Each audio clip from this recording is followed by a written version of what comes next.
నేతకాని కుల బంధువులందరికీ శనార్థులు. తండ్రి వాళ్ళ అక్క చెల్లెలను ఏమని పిలిచారో ఒకసారి చూద్దాం.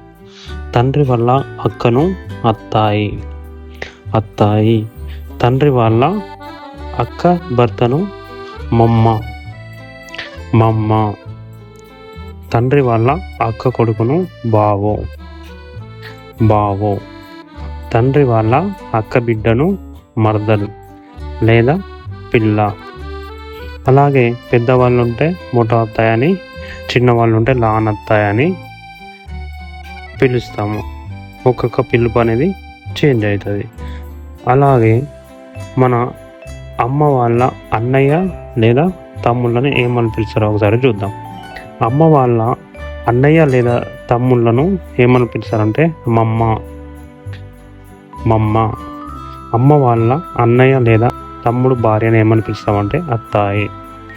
అమ్మ వాళ్ళ అన్నయ్య లేదా తమ్ముడు కొడుకును ఏమని పిలుస్తారంటే బావో. అమ్మ వాళ్ళ అన్నయ్య లేదా తమ్ముడు చిన్న కొడుకును ఏమని పిలుస్తారంటే బామ్మది లేదా పిల్లగా. అమ్మ వాళ్ళ అన్నయ్య లేదా తమ్ముడు కూతురుని ఏమని పిలుస్తారంటే మర్దల్ పిల్ల. పెళ్ళైన ఆడవాళ్ళు ఒకవేళ ఉంటే గిట్ట బావుజే అని పిలుస్తాం. ఈ రెండు పిలుపులలో సేమ్ ఉన్నాయి, సేమ్ పదాలు వస్తాయి. అత్తాయి, మమ్మ, బావు, మరదలు పిల్ల.